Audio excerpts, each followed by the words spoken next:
Hola, ¿cómo están? Me da mucho gusto saludarlas y saludarlos en un episodio histórico en Psicólogo en Coruscante, el podcast.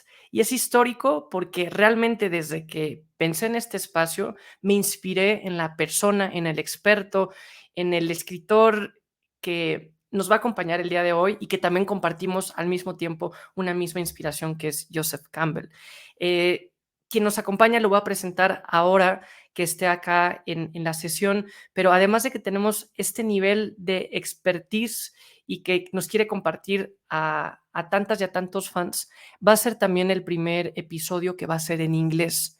Y aquí pido una disculpa y pido un poco de comprensión, sobre todo para quienes siguen el espacio en Spotify o en algunas otras plataformas de podcast en donde el subtítulo no lo pueden ver. Trataré de hacer algún tipo de resumen, de summary al final. La realidad es que hasta después de que lo edite voy a darme cuenta qué tanto lo puedo hacer, por eso no quiero levantar expectativas falsas. Y bueno, quienes nos sigan en YouTube podrán ver acá abajo, espero los subtítulos, también es la primera vez que lo intentaré, pero bueno, haré así el trabajo y pues no quiero perder más el tiempo, y entonces haré el switch English, perdón, empezando pésimo, y voy a presentar al gran John Bucher.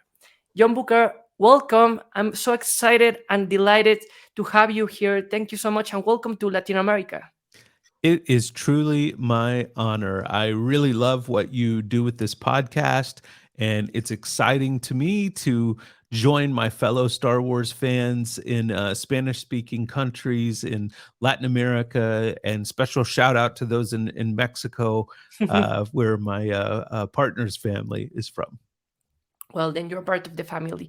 If you allow me, I'm gonna read some points of your background, as many of you that you are listening or watching this podcast, you may know, okay, Joseph Campbell Foundation, John Bucher, but let's see who is this crack that we have today in this space. John Bucher, well, first, Bucher or Bucher, am I saying correctly? You have it exactly correct, and that's really funny because most Americans don't pronounce it correctly at all. So you're spot on. Your pronunciation's very good. Right, thank you. And well, a silly question. In German, this means like books. Yes. Is this just a coincidence or is It it's my real name, and wow? I have to believe that my ancestors were people who greatly valued books and who were bookmakers and book readers, and I feel like I am descended from that lineage and have embraced that, just like, they would have wanted me to. Wow, that's amazing. What are the odds? Yeah. C3PO will said. Well, so John is mythologist, he's a storyteller, writer. He's based out of Hollywood, California, and also he serves as creative director for the Joseph Campbell Foundation. If you follow this podcast, you know that I'm a psychologist, that I'm a fan of Joseph Campbell, and well, it's an honor to be talking with you, John, today. And he's also author, podcaster, and a speaker. He has worked with government, cultural leaders around the world, as well as culturally significant companies, including HBO, DC Comics, the History Channel, wow, A24 Films, Atlas Obscura, and the John Maxwell Leadership Foundation. He has served as producer, consultant, and writer for numerous films, television, and virtual reality projects. And that's amazing. The work he has done on virtual reality storytelling, I think it's something in the trend that we can follow up this conversation. He's author of 6 books, including the best-selling storytelling for virtual reality, the one I just named. And it's named by the Book Authority as one of the best storytelling books of all times. Wow, mind blowing. Disruptor named him one of the 25 influencers in virtual reality. He holds a PhD in mythology and depth psychology and has spoken on the 6 continents about using the power of story and myth to reframe how individuals, organizations, cultures, and nations believe and behave. Oh my God. Thank you. What a trajectory. The honor is really mine, and I've been very, very blessed to have some incredible experiences and do some incredible things. But at the end of the day, my favorite thing is just to come back to these conversations with people like you that, where no matter what language we speak, no matter what country we come from, what culture we embrace, we're still just people that love talking about the stories that have impacted us. And I'll never forget, one of the first times this became very, very clear to me was when I was working on my PhD. Mhm. I was writing my PhD dissertation on Joseph Campbell and Star Wars. And one day when I was working on that, I had a meeting in downtown Los Angeles that was very, very early in the morning. So I stopped by a little market to get some coffee, a snack on my way to this meeting. It was very early in the morning, and ahead of me in line was a young man who was also going to work that morning, and he was with a crew that looked like maybe they were headed to do some construction or something that involved some labor. Mhm. And I noticed on the back of this young man's arm was the Rebel Alliance tattoo. Of course. And so I tapped him on the shoulder, and he turned around, and he did not speak any English. He only spoke Spanish. Mhm. So I couldn't tell him about how much I liked his tattoo, but I wanted him to know. So I pointed at the tattoo, and I gave him the thumbs up symbol. And he smiled back at me and gave me the thumbs up, symbol. And I was reminded in that moment how, even though the two of us might come from different cultures, we didn't speak the same language, and Mhm. yet we were unified through our love of Star Wars. We were brought together through our love of Star Wars. And this touched my heart, but it also made me love Star Wars even more because it brings people together who might not have common ground in any other way. It brings people together. Sometimes when they ask me, why do I love Star Wars? That's the answer. Yeah. You can be in the airport and you don't speak the same language. You don't know the person. You can be different ages, different background, but you have a same story. And if you go deeper, of course, we are fans and we are different kind of fans. We were talking about the collection, about the conventions, about the cosplaying, about the new series that are coming, but also how we reflect with their lives. And how is this famous journey, hero's journey, that at the same time we say, okay, wait a minute, maybe I'm looking myself in this story. And for example, Psicólogo en Coruscant is this Spanish space for that it's been with a network in Latin America, in Spain, in the USA, with Spanish speakers friends, where we reflect on this aspect because sometimes it's easier to understand or talk about feelings, about fears, about dreams, about motivation. If we talk and we see that in Anakin, and we say, okay, how important is to express the feelings and, Yes. and how to fight this masculinity, and it's not bad to be afraid, to have fear, as Yoda said, Yes. and how you can start discussing, and that's open on any kind of barriers, as this example that you gave.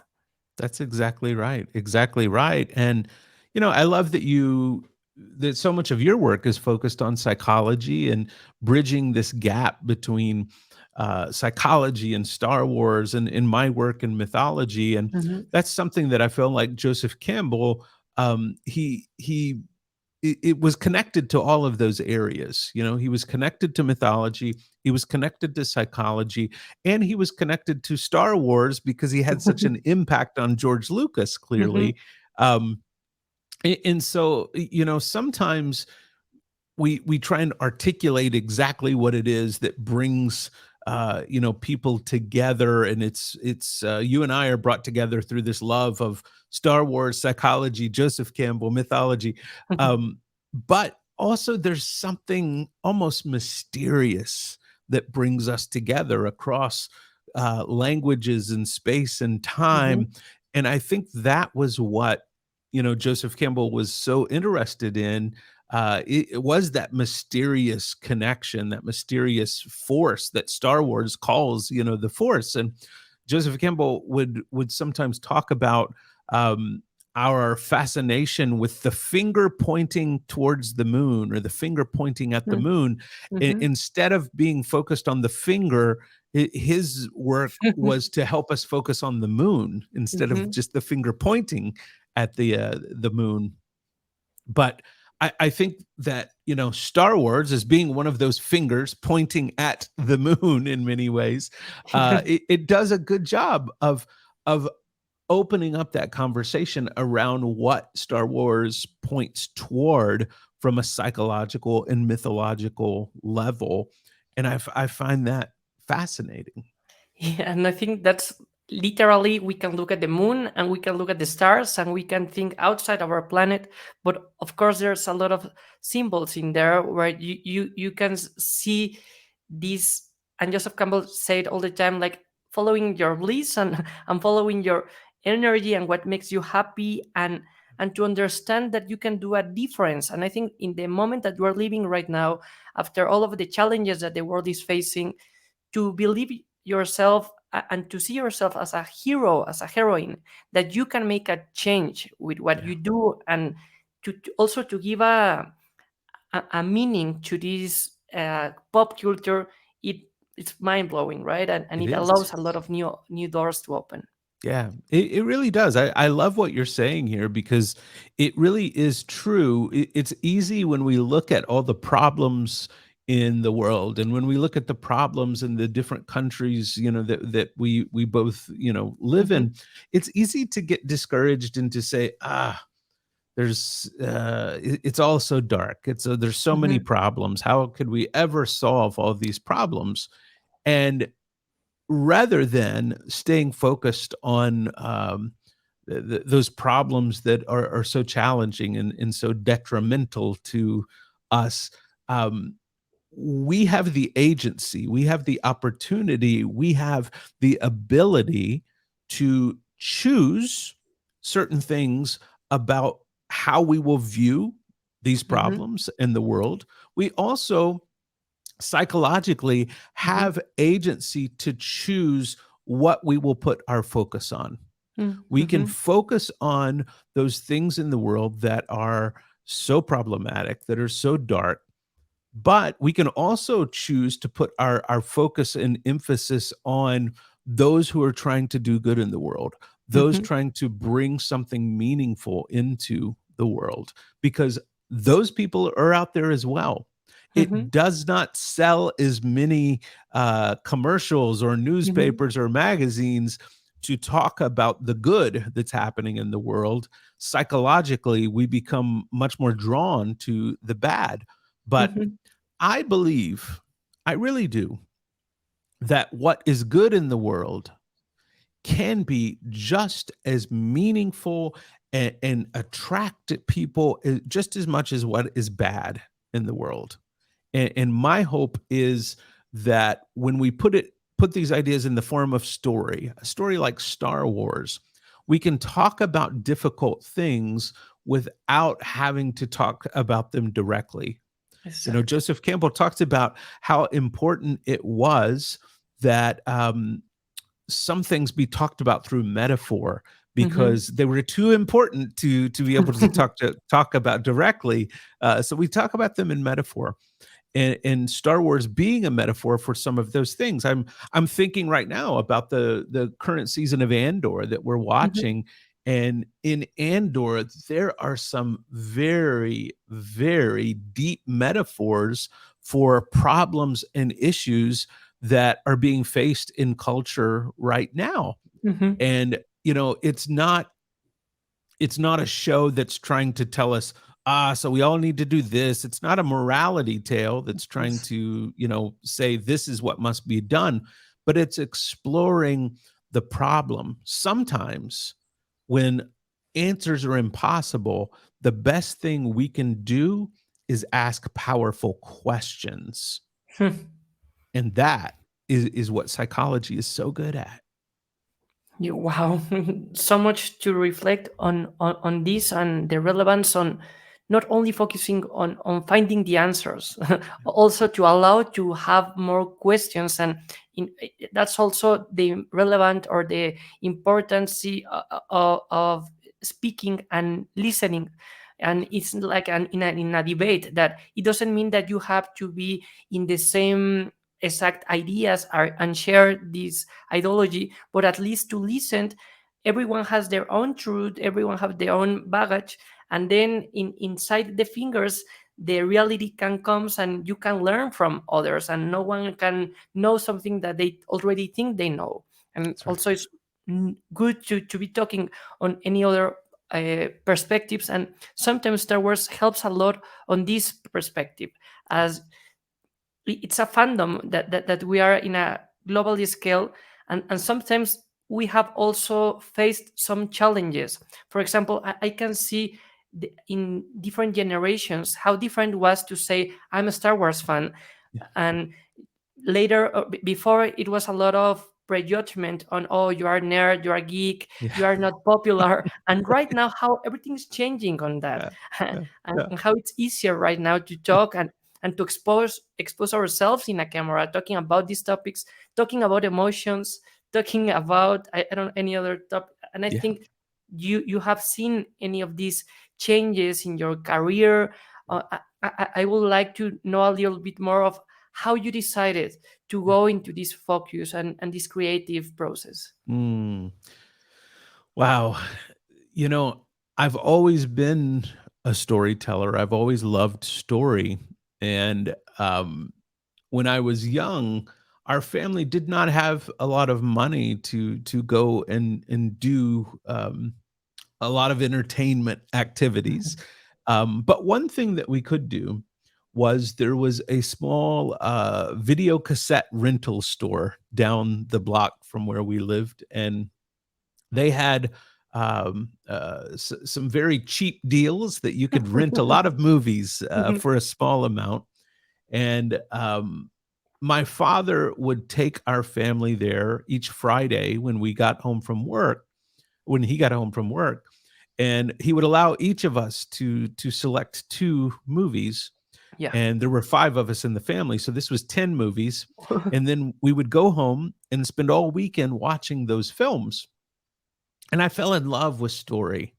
Our my mother would then take us on weekends sometimes to the library, and we would just sit in the library and read books and read these stories. And I fell in love with story not as an escape from my life, but as a way of exploring what just might be possible. And to me, that is the magic of storytelling, is exploring what is possible, looking at possibilities. And as I grew older, my life and career took a lot of different twists and turns, and I tried different types of storytelling, and I engaged in different mediums of storytelling, but everything in one way or of another was connected to story. Of course. And now, living and working in Hollywood, serving with the Joseph Campbell Foundation, my life is more about story now than it's ever been before. It's what I live and work with each day.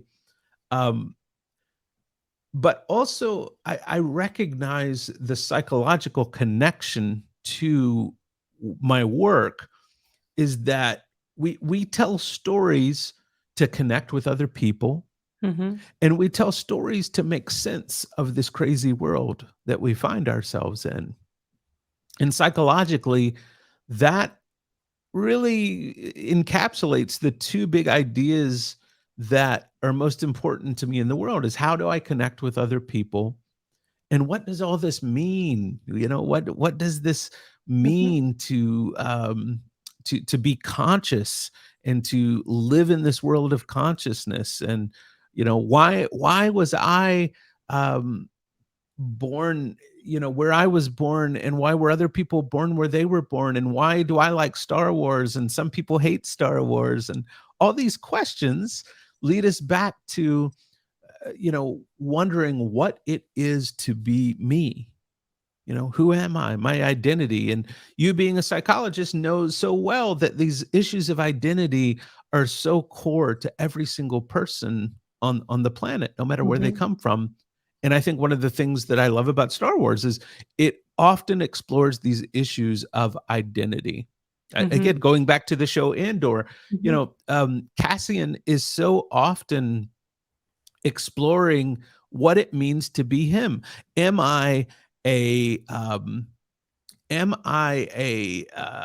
the child of poverty who had this terrible background, Mhm. and now all I'm trying to do is just get credits so that I can live my best life?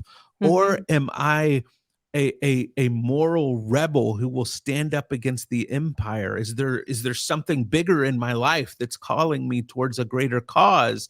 Or should I only focus on myself? I remember in one particular episode when one of the men who helped him pull off the big robbery of Mhm. from the empire, says, "Hey, let's just you and I split the credits, Yeah. and let's just take Mhm. off and steal it." And something rises up in Cassian that says, "Absolutely not." And he shoots the guy, right? Spoiler alert. Um, but Yeah, he do the Greedo moment. yeah, the Yeah. Greedo moment, right? Yeah, it's a Han shot first moment. Yeah. Here, But there's no doubt who shot first. there's no doubt who Mhm. shot first. But in that moment, we also see this issue of identity rising up in him to ask this question of, who really am I? Mhm. And I think, that is something every single one of us are constantly battling with and trying to ask ourselves. And every person we meet is also dealing with that same question. Do you find that to be true in your work, that we wrestle with that idea of who am I? Yes, yes, of course, and thank you for bringing this practical example because it's easier to explain again with a story. As we think in stories, we talk in stories, and as you said it, to make it sense, sometimes we create our own story that it doesn't mean that it's the same story with you or any other witness, but everyone created in a way that the narrative makes sense and you define and it's part of your identity. And in Cassian, it's quite easy to see he can buy the idea on having and write his story and his auto concept on I'm a victim, I'm angry with the world, I should look for myself, only for myself in an egoism perspective. But at the other hand, he says I can do something else. Yeah. And I think also in Andor we can it can seems, and I have heard some discussions that they say he doesn't think enough, but I think he thinks so fast. Yes. Right now he Yes. already know what he wants, or maybe he does not know, but this gut, this instinct that he said I'm gonna shot first because then Yes. he will shot me, maybe not in this scene, but maybe 3 years later he will end killing me. Yeah. So, Yeah. Yeah. Yeah. He's thinking so many steps ahead. And, what's interesting about, Cassian is we know what the end of his trajectory looks yeah, like. yeah. We know what happens, right? We've seen Rogue One, and we know how his life ends. We Mhm. know what it all leads to. And so in some sense, this show is such a fascinating psychological and mythological Mhm. exploration, because Cassian is working all this out in his own life that will eventually allow him to make the ultimate sacrifice, to lay down Mhm. his life for a cause much greater than himself. And right now, we're seeing him work through the details of how did he become that person. Mhm. And that's such an important thing for us to explore, because we sort of expect that people will um, come out of their mother's womb being perfect, right? Mhm. That we Mhm. all just come out being exactly the people we want to be. But identity takes a long time to form, and it's an ever moving target we're shooting at. We're constantly trying to um, change who we could be in this world, and improve and get better. And it takes sometimes a long time to land in that place that we desire to land. So I love that we saw Cassian's story end before we ever saw how it began, because Yeah. now we can explore what it took to get him to that place, to make that ultimate sacrifice that he makes at the end of Rogue One.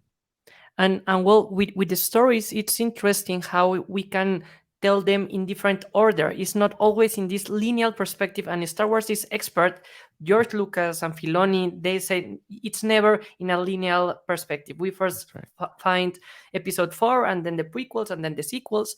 But what is interesting is how when we go deeper into a story that happened before, it makes us understand, translate different the story.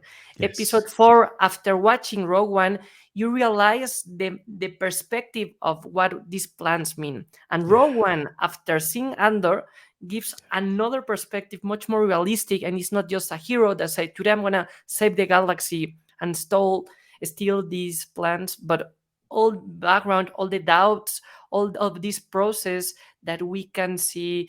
And Joseph Campbell had described in this process that he goes into isolation. He start challenging himself, and Yeah. he must come back, right? Yeah. And That's right. give back what he have learned. That's right. We see him bringing that boon back to the community, as Joseph Campbell talked about. And I'm glad you bring up Joseph Campbell in this moment, because there's also something that Campbell dealt with a lot in his work about how we see different myths represented in different cultures, even though the Hmm. truths of those myths may be exactly the same. So, for example, the Babylonians had Hmm. this myth about Inanna, who was this goddess who makes this journey to the underworld and has this Hmm. underworld descent.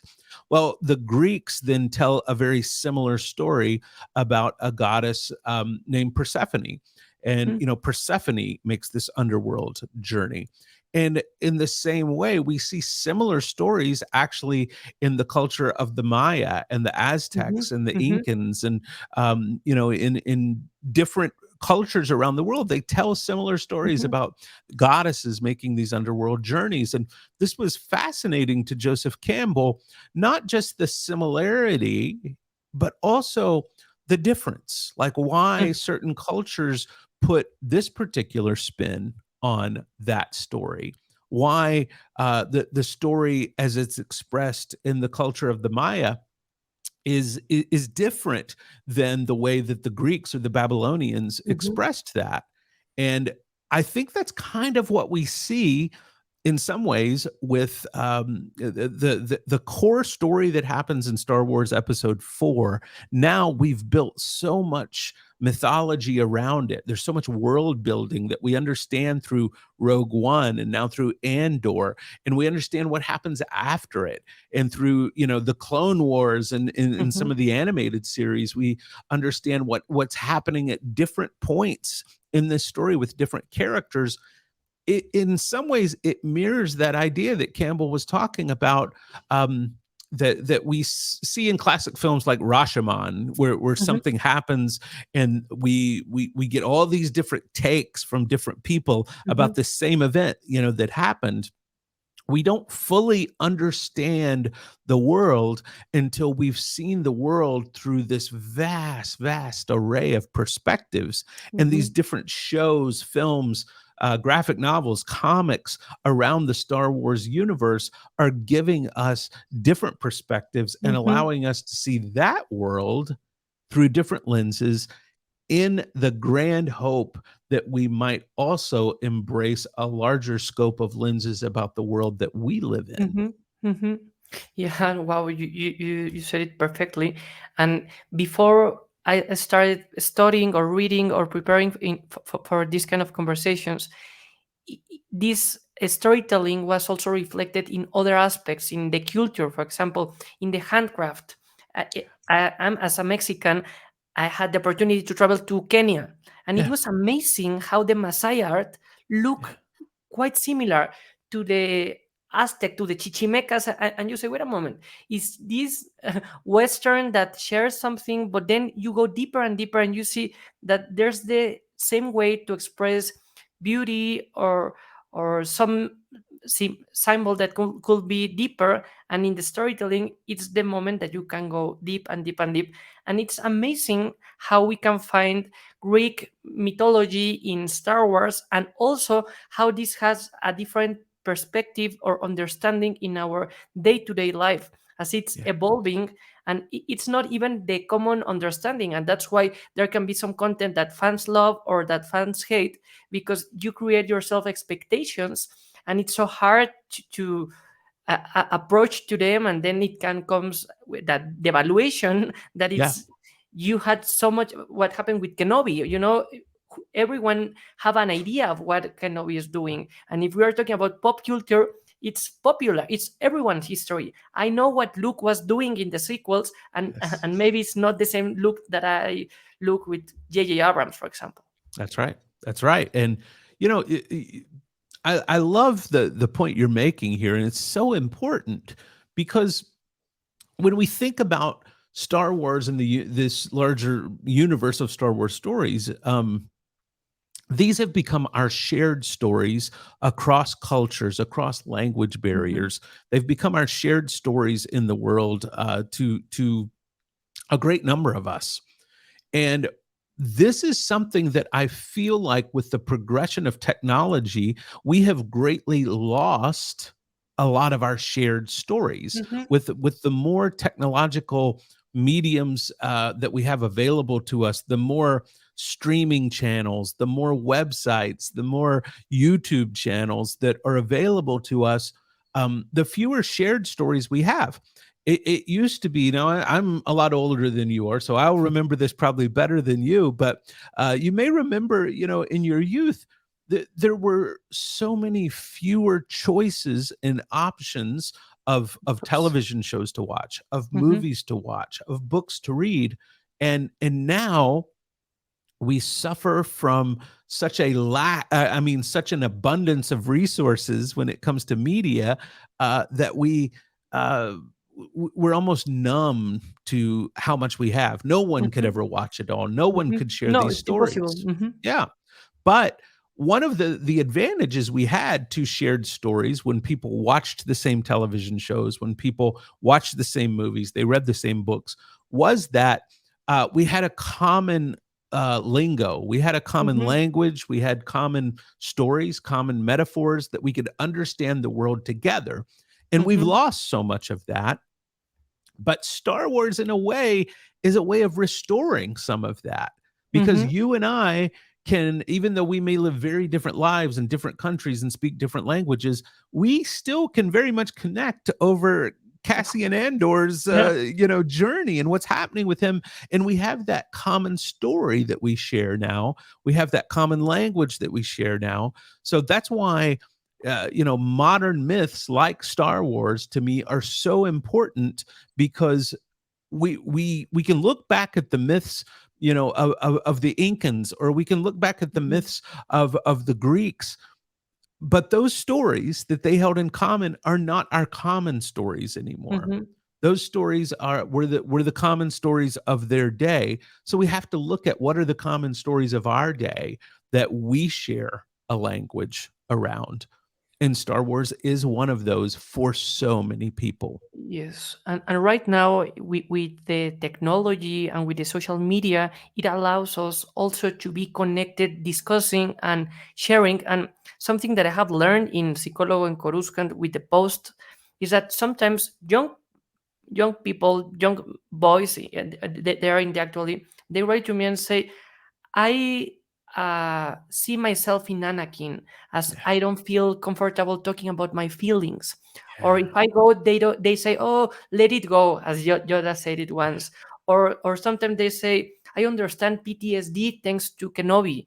on how hard is, okay, you have an amazing action scene in episode 3, and you see this Mustafar fight, and you know that this makes Vader and Order 66, but then to wait a moment and to reflect and assimilate and say, okay, what I just live, what these losses, this duel, how can I move forward in my life? This helps a lot to have this common story, common narrative, and also to ask for help, for support, for sharing, also to congratulate, as in football, for example. It's Yes. another kind of fanatism, but it's also cool how people can enjoy and lost, and you said it, and I love it, I wrote it here. It's not to escape from your life, but to see the possibilities that can come from Yes. it. That's exactly it. That's exactly it. And I love that you've brought in how that common language that Star Wars gives so many people allows them to talk about difficult things. I'm very touched by this idea of young men writing to you, Hmm. seeing Anakin deal with difficult feelings and not being able to talk about them, and them relating to that. I was very touched in Kenobi to see, Third Sister, in the background that Third Sister has, in that PTSD, where at first we think she's just an evil person, but then the Hmm. more that her story unfolds, we learn that she is acting out of this deep childhood wound that Hmm. she experienced. And that is informative to me in dealing with the people that I meet, that I feel Hmm. like, oh, they're just an evil person. I just hate that person. Yeah. To consider the fact that maybe there is some deeper childhood wound that also animates their actions. Whew, that is powerful. It causes me to reflect on myself. And Joseph Campbell talked about this, that the strength of myths is that they become mirrors for us to Hmm. reflect back to ourselves, the inner depths, and that we can explore things about ourselves that we might not be able to other ways. Again, in Campbell, this idea that some things are so important they can only be expressed through metaphor, through Hmm. myth. And Hmm. that's why we see myth work so powerfully on people's lives. I mean, when would a young person like that has written you about Anakin's feeling, when would they ever have that opportunity to talk about those difficult emotions they're experiencing? There's just not another outlet for it. It's why it's so Hmm. important.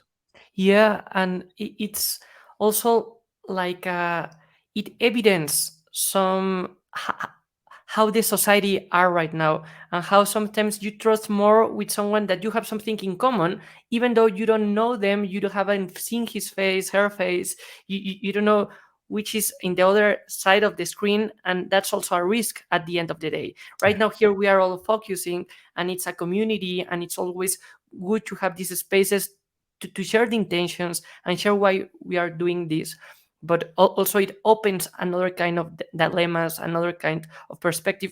And with this, I would like to go to do the final part of this conversation on what's coming on, what it seems to be the future, the challenges, all of this work you have done in virtual reality that is right now an interesting trend, but also at the same time the challenge that you were saying on so many options, Yes. so big demand offer that exists. I'm preparing with a friend in Argentina that he has a huge Star Wars channel. Star Losers is the name of this channel, and he says, I am looking at my YouTube statistics, and I see that people are looking fast the video as they don't have time. They Yeah. put as when you receive a voice note, and you go zero point 0.5 or 1 or 2, and the younger generations, they are doing that with the content they see in the streaming, in movies. And well, this is a lot of the challenges on learning right now, and there's so much stimulation that people want more and more, and the attention focus can be lost. So well, I talk a lot about so many points, but please, No, please, yeah, I'll, please. I'll jump in there because you're bringing up so many things that are so important, and things that I'm passionate about. And one of those things is we have to consider, the future as we know it is, it's not necessarily heading the way that any of us want it to go. Um, I feel like no matter who we are, what country we come from, what language we speak, what political affiliations we may have, we all have some sense that things are in trouble. Things are not going the way that we would like them to go. And part of the problem that I see has been, we've been so focused on us as individuals. And this is always important, right? We have to start with us as a person, as an individual. And Mhm, Joseph Campbell talked about the hero's journey, that an individual undertakes, and this is important. This is key. We don't lose any aspect of that. However, I believe in our future, we have to be looking to what it means for us to travel as a collective group of people, as a society together. So, what does the heroic journey for our collective look like? What does mhm, the heroic journey for our entire culture, our entire society look like if we're all traveling together? mhm, I think Star Wars is a wonderful place to start on this because Luke Skywalker did not, manage to blow up the Death Star by himself. of course. Uh-huh. It took this entire collective. I love, stories like Rogue One, where it's this ragtag group that is able to accomplish something together. It's not about one person's heroism being able to Mhm, accomplish mhm, something, but it's about a community of people, a mhm, group of people accomplishing something. And I believe this is going to be key to our future. So it's not just about how do I enter virtual spaces in the metaverse. It's not about how I can just have cool experiences, but it's about what's going to create a better world for us as a society, as human beings. How are we going to build something that is sustainable for everyone, not just in my best interests, but in our best interests? So, as we look ahead to technology, and I love technology, I'm a big fan of technology. However, I also believe that we have to have a healthy relationship with our technology, and it's meant to serve us mhm, becoming more human and not less human. When we look at Anakin Skywalker's journey, what happened towards the end of his life? Anakin had become much more machine than human, and we mhm, saw the effects of that. When we become much more focused on machinery to operate in the world than our humanity, it leads to dire consequences. Fortunately, at the very, very, very last moment of his life, Anakin mhm, realizes this in a beautiful moment, with mhm, in episode 6 with Luke, his son. But um, we see Anakin becoming much more machine than human, and I think that's a cautionary tale for us, that we mhm. have to figure out how we can embrace the future technologically, while at the same time having an emphasis on our collective heroic journey together. Well, I totally agree on this collective perspective, this collective action movement, and it's been always there in Star Wars, but right now we're looking at it differently. And I also want to take some examples in with Andor for to say so. Sometimes it's challenging that they compare and they say he's not so relevant in the story. He's not Kenobi. He's not Boba Fett. That's why maybe there are not so many rating or so much rating as any other Star Wars series. They are comparing themselves with other big monsters. It's a huge, well, it's crazy. But here the idea is it's not only Andor is an excuse. That's He right. reflects the citizenship. He reflects the common perspective of the people by the ground, of the common people that are suffering in the injustice of the empire, or in the other hand also in the empire, people that thinks they are doing correct, the correct way through order because that's what they have learned, and they explain and they gives this collective perspective, which is easier to make a choice to say this is for my personal benefit, or this is for a collective, for a win-win. And there's where heroism comes from. And also this brings me into memory one reflection that I did once about Ben Solo on Mm, the sequels, how he can be the reflect of the digital generation, where he has a lot of information from his parents. mm. And for example, I have never heard my grandfather's voice because he passed away before I was alive. But Yeah. I'm sure that next generations won't have this problem because everything is recorded, everything is in camera. My sons, my grandsons, one day they will have a lot of material to hear from me, and they will learn about me. But it's also, in a psychological perspective, it can be kind of uncomfortable, awkward, because maybe you Yes. don't want to know so much, That's or right. because you can have some expectations, and they say, well, look what your father did, here's a recording. That's And right. Ben Solo had this in his shoulders on saying, okay, you are Leia's Han, Luke nephew. So Yes. there's a lot. And also how he make this FaceTime connection with Ray. And it was easier for them to communicate, not face to face. And Yeah. when they were face to face, okay, I better create an avatar. I don't want to my face to be seen. Maybe this is crazy, but that's kind of this analysis that can be mind blowing and open any other kind of discussions, right? Oh, I love what you're saying here. I love what you're saying, and you've now got my mind turning and spinning and thinking about Ben Solo in ways that I haven't thought of that character before. And oh, this is the power of myth. This is the power of Star Wars to cause us to be able to reflect on our own selves as you consider now, how your grandchildren will perceive you. What a powerful story, what a powerful tool that causes you to consider your legacy for generations to come, Exactly. to think about yourself over the stretch of space and time, and what it means to live a good life as you have it here on earth, Mhm. is now a bigger narrative, because you do think about those who will come after you and what it means. We live in a world right now where people are very concerned about the climate, because we want to leave a world for future generations that is sustainable, that they are Mhm. able to still live in the way that we have lived in it. There's something innate in human beings that causes us to want to preserve for the future and not just destroy. And I Exactly. think that's so beautiful about who we are.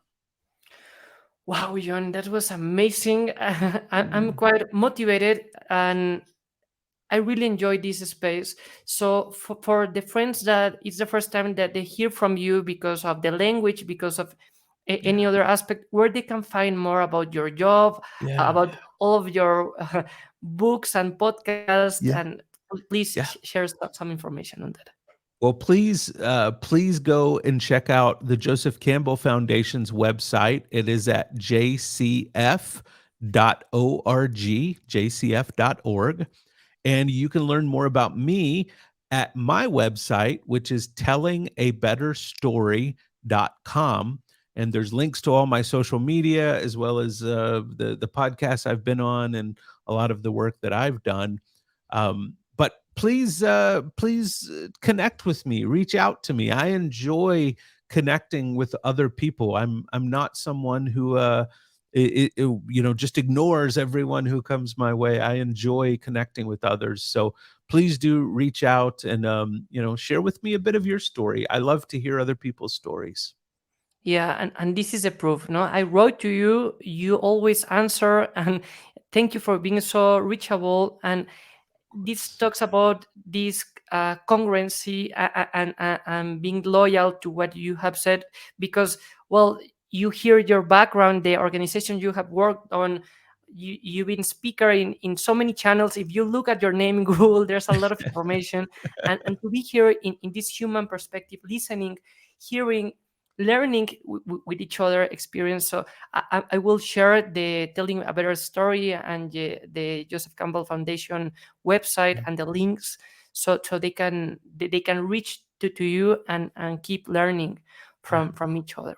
Yeah. And I hope you'll have me back on your podcast again. I would love to explore more of these ideas with you. This is a very fun conversation for me, and I've really enjoyed our conversation. So I hope you'll have me back as a guest. Wow, that's a privilege. Of course, here are the doors open, and I think we can talk about metaverse, or we can talk about the upcoming series.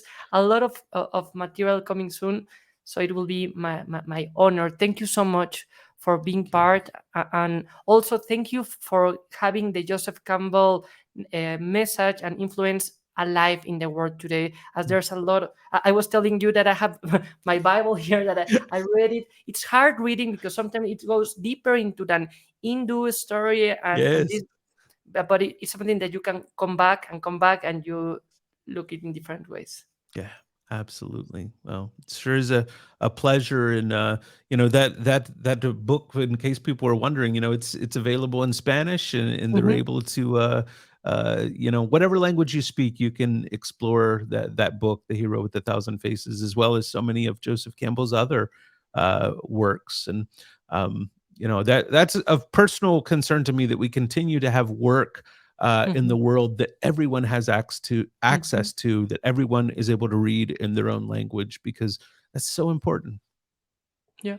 Well, so thank you so much, John Bucher, everybody. It was an honor to have you here. And well, I'm going to make the translation so your message can be in Spanish too, and we can share it together. And well, I'm going to end this podcast in Spanish. And what I say is that es más fácil, es mucho más fácil hablar de estos temas si los hablamos en una galaxia muy, muy lejana que si los hablamos en primera persona. Y ya John nos decía por qué. Muchas gracias, John. Gracias por Mm. estar acá. May the force be with you. Que la fuerza te acompañe a ti también. Hasta la próxima. Gracias por acompañarnos en este episodio.